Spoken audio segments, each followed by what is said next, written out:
Hello everyone, అందరూ ఎలా ఉన్నారండి? బాగున్నారా? మేమైతే చాలా చాలా బాగున్నాం. తిరుపతి వ్లాగ్ చూసారండి? చూడకపోతే ప్లీజ్ చూడండి. నచ్చినట్లయితే లైక్ చేయండి, షేర్ చేయండి, కామెంట్ చేయండి. Subscribe to my channel Ram Lakshman easy cooking channel. మేము తిరుపతి వెళ్ళిన వారికి ఆ వీడియో అనేది చాలా బాగా యూజ్ అవుతుందండి. మీ ఫ్రెండ్స్ అండ్ ఫ్యామిలీ మెంబర్స్ కూడా షేర్ చేయండి. తిరుపతి తర్వాత మేము తిరుపతి నుంచి అరుణాచలం బయలుదేరామండి. మేము ట్యాక్సీ బుక్ చేసుకున్నాం. తిరుపతిలో మేము మార్నింగ్ 9కి బయలుదేరామండి అరుణాచలం వెళ్ళడానికి. ఫస్ట్ అయితే మేము తిరుపతి నుంచి బయలుదేరిన తర్వాత ఫస్ట్ శ్రీకాళహస్తికి వెళ్ళామండి. శివయ్యని దర్శనం చేసుకుని అక్కడ అన్నదానం చేసి మళ్ళీ వెంటనే బయలుదేరిపోయామండి. తర్వాత కాణిపాకం వెళ్ళామండి. కాణిపాకంలో వినాయకుడిని దర్శనం చేసుకుని వెంటనే మేము కంచి వెళ్దామని అనుకున్నామండి. కానీ కంచి వెళ్ళడం కుదరలేదు. వెంటనే అరుణాచలం వెళ్ళిపోయామండి. అరుణాచలం మేము ముందే గిరి ప్రదక్షిణ చేద్దామని అనుకున్నామండి. కానీ కొన్ని కారణాల వల్ల గిరి ప్రదక్షిణ అవ్వలేదు. అది ఎందుకో మీకు వీడియో లాస్ట్లో చెప్తానండి. కాణిపాకం నుంచి మేము డైరెక్ట్ ఇంకా అరుణాచలం వెళ్ళిపోయామండి. మేము అరుణాచలం వెళ్తలోకి నైట్ 7:30 అలా అయ్యిందండి. టెంపుల్ అనేది 8:30 ఆ టైంకి క్లోజ్ అయిపోతుందంట. నార్మల్ డేస్లో 9:30 వరకు ఉంటుందంట. కానీ ఆ రోజు మాత్రం 8:30కే క్లోజ్ అయిపోతుంది. అది ఎందుకో కూడా నేను చెప్తానండి. అరుణాచలం వచ్చిన తర్వాత రాజగోపురం దగ్గరికి ట్యాక్సీస్ అలాంటి వాటిని అలౌ చేయట్లేదంటండి. సో మా డ్రైవరు మెయిన్ రోడ్లో దింపేశారండి. మేము అక్కడి నుంచి ఆటో కట్టించుకొని రాజగోపురం దగ్గరికి వెళ్ళాము. అక్కడ వెళ్ళిన తర్వాత లైన్లో ఒక గంటన్నర పట్టిందండి. మేము లైన్లో నుంచుని స్వామివారి దర్శనం చేసుకుని బయటికి రావడానికి. దర్శనం అయితే చాలా బాగా జరిగిందండి. అండ్ ఇంకోటి ఏంటి అంటే అక్కడ కల్చర్ కూడా చాలా బాగా నచ్చిందండి నాకు.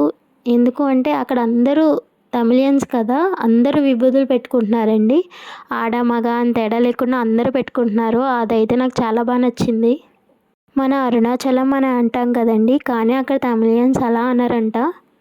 తిరువన్నమలై టెంపుల్ అని అంటారంట. మనం మాత్రం అరుణాచలం టెంపుల్ అని అంటాము. అరుణాచలం అనేది తమిళనాడు దగ్గర ఉంది కదండి. గిరి ప్రదక్షిణ ఎందుకు అవ్వలేదు అనేది ఇప్పుడు చెప్తానండి నేను. మేము వెళ్ళిన ముందు రోజు కృతిక దీపోత్సవం అంటే మనం కార్తీక మాసంలో లాస్ట్ రోజు పాడ్యం దీపాలు వెలిగిస్తాం కదండి. అక్కడ తమిళియన్స్కి ఆ రోజు అనమాట. ఆ రోజు ఇసుక వేస్తే రాలేనంత జనం వస్తారంటండి.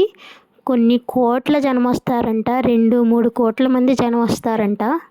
వీడియో నా దగ్గర ఉంది కానండి నేను అప్లోడ్ చేయట్లేదండి. ఎందుకు అంటే నేను వేరే వాళ్ళ ఇన్స్టాగ్రామ్లో చూశాను ఎంత జనం వస్తారన్నది. అందుకనే మేము ఇంకా తర్వాత ఎప్పుడన్నా వెళ్దాం గిరి ప్రదక్షిణకి అనేసి ఇంకా ఆ రోజు ఈవినింగ్ అయితే మేము దర్శనం చేసేసుకున్నామండి.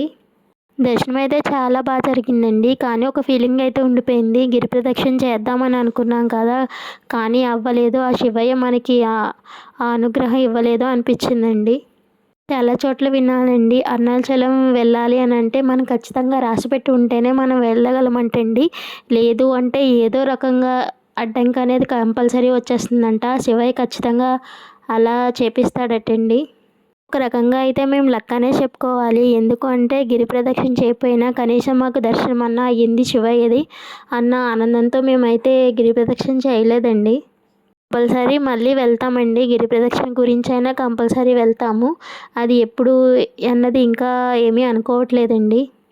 కృతిక దీపోత్సవంకి గుడి ప్రాంగణం అంతా చాలా బాగా అలంకరించారండి. పళ్ళు పూలతో నేను ఎక్కడా చూడలేదండి, అంత బాగా అలంకరించారు. 2 కళ్ళు సరిపోలేదండి, అంత బాగా అలంకరించారు. పోలీస్ సిబ్బంది కూడా చాలా కొన్ని వేలలో మంది అక్కడికి వచ్చారండి. ఎందుకు అంటే అంతమంది జనాన్ని కంట్రోల్ చేయడానికి. కృతిక దీపోత్సవం ముందు రోజే చాలా క్రౌడ్ ఉన్నారండి. నాకు దర్శనం అవ్వడానికే గంటన్నర పట్టిందండి. దర్శనం అయితే చాలా బాగా జరిగిందండి. ఆ శివయ్య అనుగ్రహం అందరి మీద ఉండాలని నేను మనస్ఫూర్తిగా కోరుకుంటున్నాను. దర్శనం అయిపోయిన వెంటనే కంచికి బయలుదేరిపోయామండి. మేము 9:30కి బయలుదేరాం అరుణాచలం నుంచి.